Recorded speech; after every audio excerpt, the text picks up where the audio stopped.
Welcome to all CBSE education in Hindi. आज की इस वीडियो में हम डिस्कस करने वाले हैं आपका क्लास 11 के जो बच्चे हैं उनका कंपार्टमेंट अगर आया हो पॉलिटिकल साइंस में तो उसके ऊपर डिस्कस करेंगे कि कंपार्टमेंट का पेपर कैसा आता है, कैसे क्वेश्चंस आएंगे, आपके कितने क्वेश्चंस रहेंगे, क्या पैटर्न रहेगा पेपर का। सारी चीजें आज की इस वीडियो में हम डिस्कस करेंगे। क्लास 11 की बात करें यहाँ पे हम, और डेट शीट आपकी आ चुकी थी, मैंने आपको पहले ही वीडियोस में बता दिए थे कि किस तरह से आपको कंपार्टमेंट का पेपर जो क्लियर करना है और डेट शीट क्या रहेगी आपकी पेपर की। जो पॉलिटिकल साइंस का पेपर है ये आपका 24 तारीख को रहने वाला है और इसके अंदर हम देखेंगे कैसे आपके पेपर में क्वेश्चंस पूछे जाते। एक सैंपल क्वेश्चन पेपर है ये आपका, जहां पे आप देखेंगे ये आपका पेपर वैसे ही फाइनल की तरह होगा जिसमें 80 नंबर रहेंगे आपके पेपर के मार्क्स। ठीक है, 3 घंटे आपके पास रहेंगे पेपर को पूरा करने के लिए। अगर आप आगे की तरफ आएंगे तो वहां पे आपको निर्देश दिए रहते हैं कि पेपर जो है किस तरह से आएगा, क्या निर्देश रहेगा पेपर का। ठीक है, सामान्य निर्देश यहाँ पे लिखे हुए जैसे कि आप देख सकते हैं, और यहाँ पे पैटर्न आपको बताया है वो है कि पैटर्न किस प्रकार से रहेगा पेपर का। जैसे यहाँ पे बोला गया 1 से 12 तक क्वेश्चन जो रहेंगे आपके वो बहुविकल्पीय क्वेश्चन रहेंगे। 13 से 18 तक जो क्वेश्चन रहेंगे ये क्या 2 नंबर के रहेंगे ये आपके। ठीक है, 19 से 23 तक क्वेश्चन आपके 4-4 नंबर वाले रहेंगे जिसका आंसर आपको 100 शब्दों में देना है। क्वेश्चन आप आगे देखेंगे क्वेश्चन नंबर 24 टू 26 तक आपका पैसेज वाला रहेगा, यहाँ पे मानचित्र वाला रहेगा। ठीक है, कार्टून वाला नहीं है आपका, कार्टून की जगह आपका जो है कुछ और दे दिया गया, उस पे आधारित 3 क्वेश्चन रहेंगे 4-4 नंबर वाले। ठीक है, जो कि 12 नंबर के रहेंगे ये। फिर 27 से 30 तक आपके 6-6 नंबर के क्वेश्चन रहेंगे। वैसा ही पैटर्न जैसा आपने फाइनल पेपर दिया था, बिल्कुल वैसा ही पैटर्न रहेगा पेपर का। ठीक है, तो पैटर्न में आपको कोई दिक्कत नहीं होनी चाहिए। और यहाँ पे आप देखेंगे इंग्लिश मीडियम में जो इंस्ट्रक्शंस है यहाँ पे दिए हुए। इंग्लिश मीडियम में यहाँ पे देखेंगे question number 1 to 12 are multiple choice question. 13 to 18 2 marks each question रहेंगे आपके। 19 to 23 4 मार्क्स एंड 24, 25 एंड 26 क्वेश्चन दिया आपका रहेगा पैसेज। ठीक है, मैप पे आधारित क्वेश्चन होंगे और आपका जो है और भी क्वेश्चन हो रहेंगे। ठीक है, तो यहाँ पे आगे हम देखें 27 to 30 जो रहेंगे ये 6 मार्क्स के जो क्वेश्चन रहेंगे। तो ये आपका पैटर्न रहता है जो कि मैंने आपको फाइनल में भी कई बार समझाया कि किस तरह से पैटर्न रहेगा पेपर का, वैसे ही पैटर्न आपका रहने वाला है पॉलिटिकल साइंस का। यहाँ पे आप देखेंगे कंपार्टमेंट बच्चों के लिए बनाया गया ये पेपर है और इसमें हम डिस्कस करेंगे कौन से क्वेश्चन है आ सकते हैं, इंपॉर्टेंट क्वेश्चन रहेंगे। उसी पैटर्न को फॉलो करते हुए हमने एक पेपर बनाया है, इसे आप सैंपल क्वेश्चन पेपर कह सकते हैं। एमसीक्यू क्वेश्चन आपका पहला सेक्शन रहता है जो 1 से लेकर 12 तक रहेगा क्वेश्चन। ठीक है, तो हम क्वेश्चन स्टार्ट करते हैं। सबसे पहला पूछा गया है कि जो भारतीय संविधान है कब बनकर तैयार हुआ था, आपको बताना है। तो संविधान को अगर हम देखें तो संविधान की शुरुआत कब हुई, अंत कब बनकर तैयार हो गया, लागू कब हुआ, ये सारी चीजें आपको पता होनी चाहिए। ठीक है, यहाँ पे जैसे ऑप्शन में दिया हुआ है 26 नवंबर 1949 को, 26 जनवरी 1950 को, 26 दिसंबर 1949 को, या इनमें से कोई नहीं। तो यहाँ पे देखिए भारतीय संविधान कब बनकर तैयार हुआ यहाँ पे बात हुई है, तो ये आपका जो राइट आंसर निकल कर आ जाएगा 26 नवंबर 1949 को। ठीक है, 1949 को बनकर तो तैयार हो गया लेकिन लागू जो है 26 जनवरी 1950 को हुआ था। ठीक है, तो हमारा जब लागू की करने की बात आई तो 1950 में ये लागू हुआ था, बनकर जो तैयार हो गया था 1949 में ये बनकर तैयार हो गया था। और इसको जो बनने में हमारा जो भारतीय संविधान है इसको बनने में 2 मंथ लगे थे। ठीक है, 2 महीने सॉरी 2 ईयर लगे थे, यहाँ पे मैंने गलत लिख दिया, 2 साल 11 महीने और 18 दिन में ये जो है बनकर तैयार हो गया था। तो इसको बनाने में बहुत लंबा टाइम लगा है, 2 ईयर। ठीक है, 2 ईयर हो गया, 11 मंथ हो गया एंड 18 डेज इसको बनने में लगा था टाइम। तो ऐसे एमसीक्यू क्वेश्चन पूछे जा सकते हैं। इंग्लिश मीडियम में भी हमने बताया हुआ है क्वेश्चन कि व्हेन वाज द इंडियन जो कॉन्स्टिट्यूशन है प्रिपेयर्ड कब हुआ, तो ऑप्शन ए 26 नवंबर 1949, ऑप्शन जो ए है आपका ये राइट आंसर आ जाएगा। ठीक है, लागू करने की बात आएगी, एस्टेब्लिश की बात आएगी तो 1950 में ये हुआ था। आगे आएंगे दूसरे क्वेश्चन की तरफ। मौलिक जो अधिकार होते हैं आपके, मौलिक अधिकार आपको पता होंगे, आपके जो मौलिक अधिकार है कौन कौन से, जैसे समानता का अधिकार है, स्वतंत्रता का अधिकार है, धार्मिक, ठीक है, ऐसे धार्मिक अधिकार है आपके पास, आगे आप देखेंगे शिक्षा का अधिकार है, ऐसे कई सारे अधिकार है आपके पास जिनको मौलिक अधिकार कहते हैं हम। अनुच्छेद जो है आप भारतीय संविधान के अनुच्छेद देखेंगे तो 12 से लगभग 35 तक आपका जो है इसके अंदर डिस्कस किया गया मौलिक अधिकारों के बारे में। इसमें जो संशोधन होता है, इनमें से कौन सक्षम है इसमें संशोधन करने के लिए? लोकसभा, राष्ट्रपति, सर्वोच्च न्यायालय या संसद? तो संसद का काम होता है संविधान में संशोधन करने। संविधान में संशोधन का मतलब क्या होता है कि संविधान में अगर हमें कमियां दिख रही है कोई, तो उसमें हम बदलाव करें या उसको और अच्छे से कैसे कर सकते, तो संशोधन के माध्यम से हम उसमें जो है कुछ चीजें चेंज करते हैं। तो ये संसद में होता है, संसद करती है संविधान में संशोधन। ठीक है, अगर आप इस क्वेश्चन को इंग्लिश मीडियम में देखेंगे, who among the following is जो है कॉम्पिटेंट टू जो है अमेंड द फंडामेंटल राइट। ठीक है, तो पार्लियामेंट ऑप्शन जो डी है वो निकल कर आ जाएगा। आगे हम आते हैं अगले क्वेश्चन की तरफ। क्वेश्चन नंबर आपका तीसरा पूछा गया है, भारत के प्रथम चुनाव आयुक्त कौन थे? यहाँ पे आपके सामने ऑप्शन दिए हुए हैं यहाँ पे, और राइट आंसर जो निकल कर आ जाएगा, सुकुमार जो सेन थे वो पहले चुनाव आयुक्त थे हमारे। तो सुकुमार सेन राइट आंसर, यानी ऑप्शन जो का है वो हमारा सही हो जाएगा। इसी क्वेश्चन को अगर आप इंग्लिश मीडियम में देखेंगे, who was the first election commissioner of India? तो ऑप्शन ए आपका राइट आंसर आ जाएगा, सुकुमार सेन। हम आते हैं क्वेश्चन नंबर 4 की तरफ। यहाँ पे पूछा गया है, किसने कहा कि राज्यपाल सोने के पिंजड़े में बंद चिड़िया के समान है? ये आपके सामने ऑप्शन दिए हुए हैं। इसका आंसर आपको मुझे कमेंट करके बताना है, क्योंकि मैंने फाइनल जो पेपर करवाए थे उसमें ये क्वेश्चंस आपसे जरूर डिस्कस किए थे। ठीक है, तो किसने कहा था कि राज्यपाल होता क्या है? सबसे पहले ये जान लीजिए। हमारे जो भारत है, अगर हम देखें भारत को, तो इसके अंदर आप यहाँ पे देखते हैं, जैसे राष्ट्रपति हमारा प्रमुख होता है देश का। ठीक है, राष्ट्रपति हमारे देश का प्रमुख होता है, सबसे पहला नागरिक होता है। वैसे राज्य का भी होता है जिसको हम राज्यपाल कहते हैं। इसे आप राज्य का जो है राष्ट्रपति कह सकते हैं। तो राज्यपाल जो है सोने के पिंजरे में बंद चिड़िया के समान है, कौन कहता है ये? तो आपको मुझे कमेंट में इसका क्वेश्चन नंबर 4 का ऑप्शन बताना है, क्या निकल कर आएगा। इंग्लिश मीडियम में अगर आप इसे देखें तो who said that the governor is like a bird in a golden cage. ठीक है, तो आपके सामने ये ऑप्शन दिए हुए, आपको मुझे कमेंट करके नीचे बताना है क्या राइट आंसर आएगा। आगे आएंगे तो क्वेश्चन नंबर जो 5वां है और 6ठा है, उसके लिए आपको पहले ही बता दिया गया है कि ये आपके जो क्वेश्चन रहेंगे अभिकथन और कारण वाले रहेंगे। ठीक है, स्टेटमेंट और रीजन वाले क्वेश्चन रहेंगे। यहाँ पे आपके बता दिए गए, ऑप्शन भी आपको पहले ही दे दिया गया। यहाँ पे आप देखेंगे ऑप्शन सेम ही रहते हैं सबके, आपको बताना है अभिकथन। जैसे स्टेटमेंट देखे हम क्या दिया हुआ है, तो 5वीं का स्टेटमेंट दिया हुआ है, भारतीय संविधान में लोकसभा चुनाव के लिए फर्स्ट पास्ट दी पोस्ट, जो सबसे आगे होगा वही जीतेगा, इसकी प्रणाली हमने अपनाया है। ठीक है, तो ये सही है। कारण क्या है? भारत जैसे विशाल जनसंख्या वाले देश में इसकी सरलता के फलस्वरूप इसको सर्वसम्मति भी मिली। तो यहाँ पे देखिए भारत को अगर आप देखें तो वर्ल्ड की आप फर्स्ट हो गई है। कुछ रिपोर्ट आई है जिसके कारण हम कह सकते हैं कि भारत जो है नंबर 1 पोजीशन पे आ गया। चाइना था, लेकिन अभी कुछ समय पहले ही जो है रिपोर्ट आई है जिसमें बताया गया कि 142 जो है वो करोड़ जो है पार कर चुकी है भारत, और 142 जो है 1000 ऐसा कुछ करके आंकड़ा है। ठीक है, 142 करोड़ से प्लस है। तो यहाँ पे अगर हम देखें तो भारत जो है नंबर 1 पे आ चुका है, और जहाँ पे जनसंख्या ज्यादा होती है वहां पे ये प्रणाली अगर अपनाते हैं, जो सबसे आगे होगा, जिसको ज्यादा वोट मिलेंगे वो जीत जाएगा। तो ये सरल रहती है काफी, तो इसलिए भारत ने ये अपना रखी। तो यहाँ पे देखेंगे स्टेटमेंट और रीजन दोनों ही हमें सही मिल रहे। तो आपको ऑप्शन में ढूंढना है कि अभिकथन और कारण दोनों सही है और सही व्याख्या करते हैं। तो ए और आर दोनों सत्य है और आर ए की सही व्याख्या है। तो ऑप्शन जो आपका क है हिंदी मीडियम में, इसी को अगर आप इंग्लिश मीडियम में देखेंगे नीचे की तरफ मैंने बता रखा है 5वां क्वेश्चन यहाँ पे दिया हुआ है। ठीक है, और इसे आप पढ़ सकते हैं, जो भी स्टेटमेंट एंड रीजन दिया हुआ है यहाँ पे। तो इसका आंसर मैंने आपको बता दिया, ऑप्शन है इंग्लिश मीडियम में भी आपका ऑप्शन ए ही होगा। यहाँ पे जैसे देखे both A and R are true and R is the correct explanation of A, तो ऑप्शन जो A है वो इसका राइट आंसर हो जाएगा। 6 वाले क्वेश्चन की तरफ आएंगे तो यहाँ पे जो 6 क्वेश्चन है, 6ठा क्वेश्चन है, यहाँ पे स्टेटमेंट क्या है? भारतीय संविधान को उधार का थैला कहा जाता है। तो ये क्या है? सही है। क्यों? क्योंकि देखिए हमने जो संविधान बनाया 2 साल 11 महीने 18 दिन जो हमारे संविधान को बनने में लगा, उसमें हमने काफी ज्यादा जो चीजें हैं वो दूसरे देशों के संविधान से भी ली है।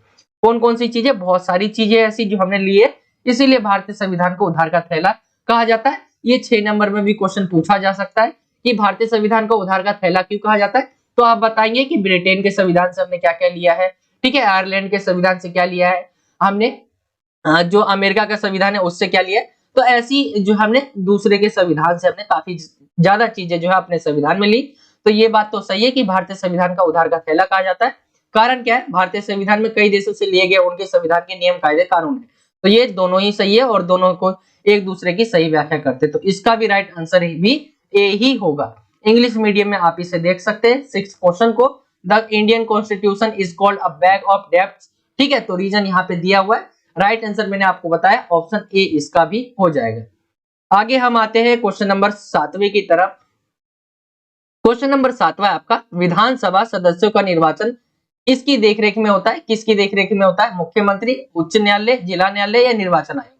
तो चुनाव की जो जिम्मेदारी है वो हमारे निर्वाचन आयोग की दी हुई है। तो निर्वाचन आयोग की जिम्मेदारी रहती है कि चुनाव करवाना है, तो इसकी देखरेख में होता है निर्वाचन आयोग की देखरेख में। ठीक है, आगे अगर आए हम क्वेश्चन नंबर 7 को, अगर आप इंग्लिश मीडियम में देखें, the assembly is under the supervision of the members. तो राइट आंसर निकल कर आ जाएगा इलेक्शन कमिश्नर। ठीक है, इलेक्शन कमीशन, ये ऑप्शन डी आपका राइट निकल कर आ जाएगा। क्वेश्चन नंबर 8वें की तरफ आएंगे। हिंद स्वराज जो पुस्तक है ये किसने लिखी है, तो ये लिखी है महात्मा गांधी ने। इसके बारे में अगर आप डिटेल में पढ़ना चाहते हैं तो सर्च भी कर सकते हैं। इनकी ये पुस्तक है हिंद स्वराज, जिसके अंदर काफी ज्यादा चीजें जो है इन्होंने एक्सप्लेन करी हुई है। इनके बारे में जो आगे आप देखेंगे आने वाले समय में, अगर आप आगे क्लास में जाते हैं या आप 12th में जाते हैं या उससे ऊपर जाते हैं, तो इनके बारे में यहाँ से आपको जो है क्वेश्चन, मतलब ये आपके काम की चीज है। हिंद स्वराज पुस्तक है, इसको आप पढ़ना चाहे तो पढ़ सकते हैं, बहुत चीजें आपको मिल जाएगी उनके बारे में।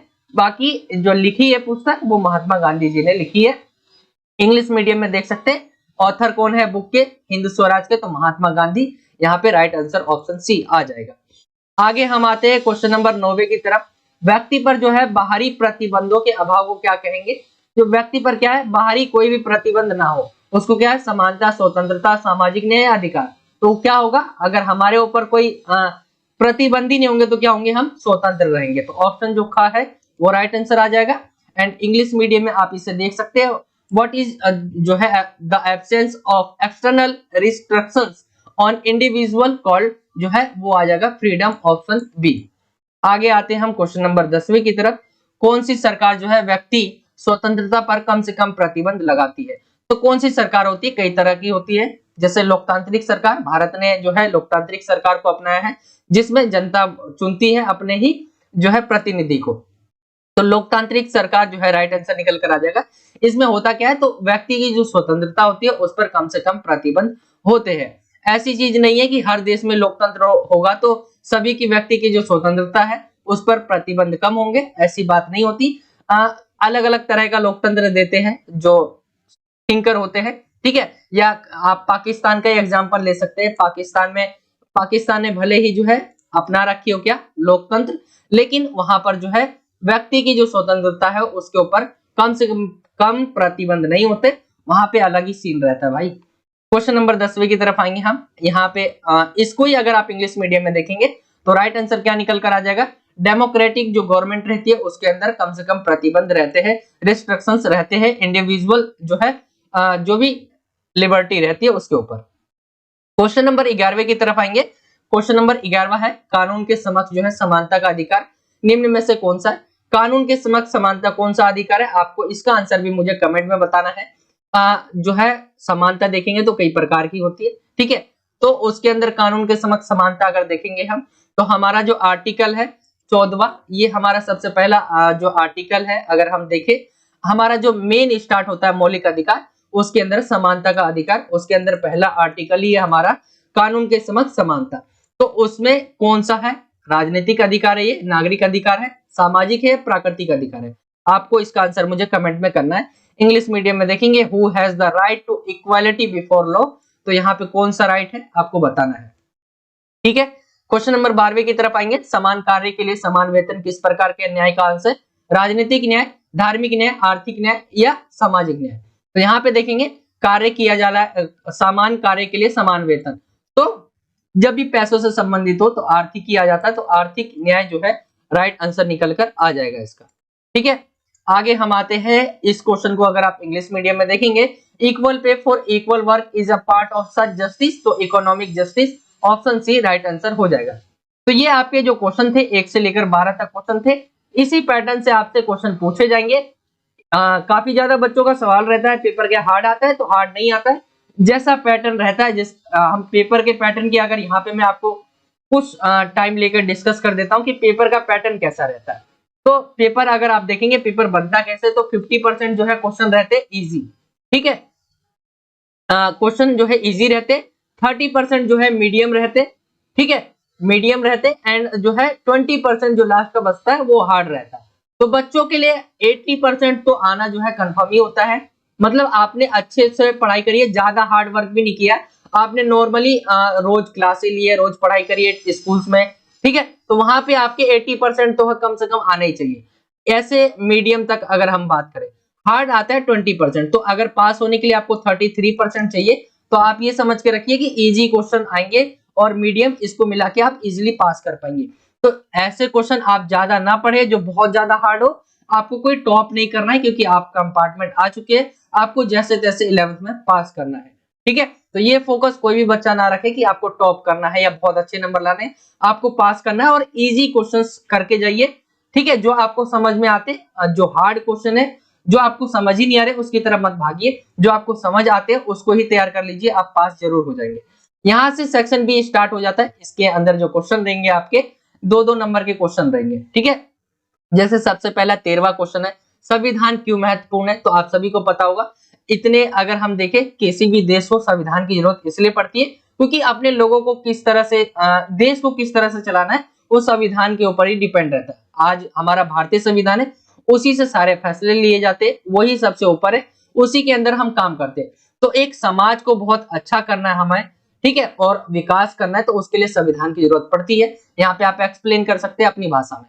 इंग्लिश मीडियम में आप देखेंगे वाई कॉन्स्टिट्यूशन इज इम्पोर्टेंट, यहाँ पे लिखा हुआ है जैसे important role in creating a minimum coordination and the trust among the member of the society, ये भी आप यहाँ पे लिख सकते हैं, एक ट्रस्ट जो है वो बढ़ता है, ठीक है।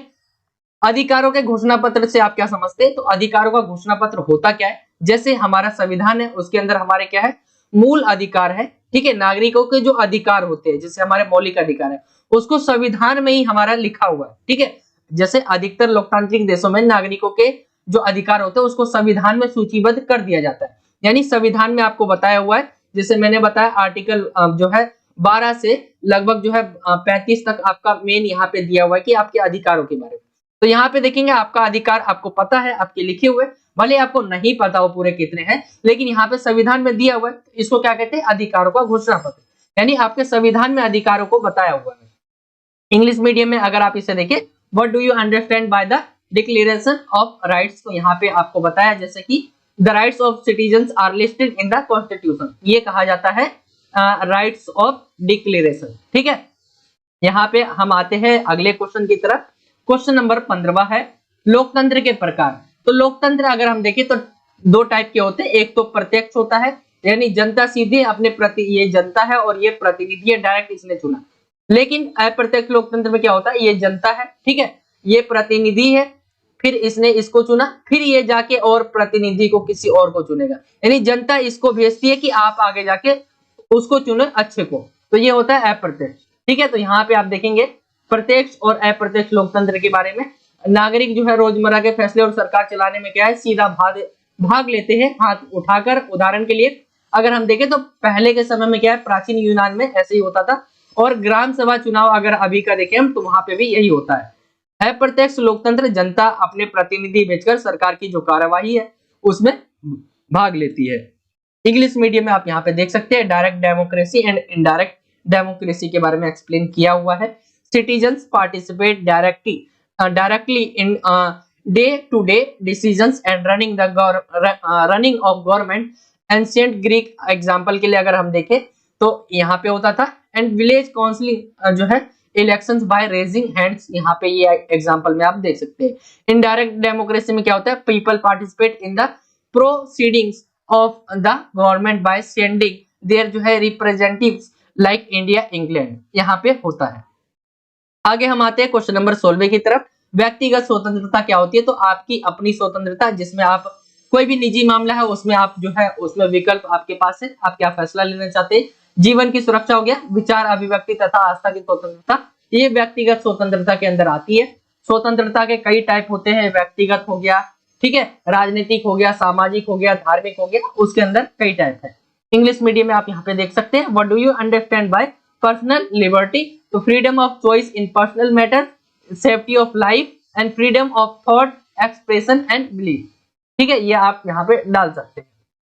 सकारात्मक कार्यवाही, सकारात्मक कार्यवाही होता क्या है? देखिए हमारे जो संविधान है उसके अंदर भी बात की गई है कि जो वंचित वर्ग है, दलित वर्ग है, ठीक है, या महिला है, उनके लिए क्या हो, कुछ ना कुछ सुविधाएं अच्छे यानी दूसरे के मुकाबले जो जर्नल है, आप ओबीसी एसटी देखते हैं, तो उनके लिए कुछ कदम उठाए हैं, हमारे संविधान में बताया गया है। तो सरकार ऐसे कदम उठाती रहती है और अलग से सुविधा प्रदान करती है, छात्रवृत्ति तथा हॉस्टल जैसी सुविधाएं प्रदान की जाती है। जैसे स्कूल में आप देखते होंगे आपको पैसे मिलते, मान ले 1100 जनरल को, वही जो है जो इन कैटेगरी के होते हैं, दलित हो गया, वंचित वर्ग हो गए, उनके लिए क्या है अलग से जो है जैसे 1800 उनको ज्यादा मिलते। तो आप सभी सोचते हैं उनको ज्यादा क्यों मिलते, तो ये कुछ सुविधाएं प्रदान करी जाती है। ये सकारात्मक कदम होते हैं, सकारात्मक कार्यवाही के अंदर आते हैं। इंग्लिश मीडियम में आप यहाँ पे देख सकते हैं एफर्मेटिव जो है एक्शन क्या है, तो यहाँ पे लिखा हुआ, एक्सप्लेन किया हुआ है, आप इसे पढ़ सकते हैं। ठीक है, आगे हम आते हैं क्वेश्चन नंबर 18वें पे। क्वेश्चन नंबर 18वां है, किन्हीं दो कानूनी कर्तव्य क्या है? कानूनी कर्तव्य ये आपके बताए हुए, जैसे संविधान का आपको सम्मान करना है, राष्ट्रध्वज का सम्मान करना और राष्ट्रगान का भी सम्मान करना, कानून व्यवस्था को बनाए रखना, देश की रक्षा करना, देश की जो भी आपकी जिम्मेदारी है उसको पूरा करना, ये कानूनी कर्तव्य के अंदर आते हैं। ठीक है, लीगल ड्यूटीज क्या क्या है? तो रिस्पेक्टिंग द कॉन्स्टिट्यूशन हो गया, respecting national flag and national anthem हो गया, ठीक है, मेंटेन करना लॉ एंड ऑर्डर को, defence of the country, etc, यानी और भी लिख सकते हैं आप यहाँ पे।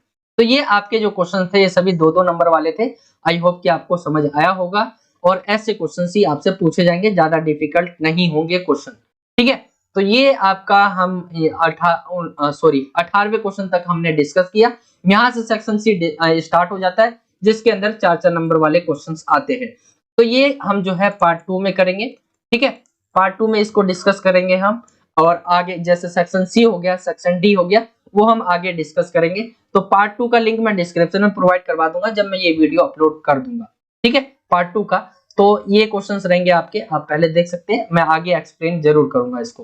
तो ये था आज का वीडियो अच्छा लगा तो वीडियो को लाइक करें, ज्यादा से ज्यादा बच्चे बताइए कि आपकी पॉलिटिकल साइंस में कंपार्टमेंट है, बहुत ज्यादा बच्चे होंगे तो मैं और ज्यादा एफर्ट्स लगाऊंगा और ज्यादा वीडियोस प्रोवाइड करवा दूंगा आपको। वैसे हम देखें ज्यादातर जो बच्चे फेल है या कंपार्टमेंट है वो इंग्लिश में, तो हम सोच रहे हैं इंग्लिश के लिए आपकी बहुत अच्छी तैयारी करवाई जाए। उसके लिए भी आप कमेंट करके बताइए, हमें नहीं पता कि आप कितने बच्चे कंपार्टमेंट आए हैं, कितने ज्यादा आए हैं, ज्यादातर हमें पता चला है जैसे इंग्लिश में है। मैंने एक पॉलिटिकल साइंस का वीडियो बना के देखा कि क्या पता बच्चों के आए हो, अभी तक मुझे नहीं मिला कोई भी बच्चा जो पॉलिटिकल साइंस का कंपार्टमेंट आया हो।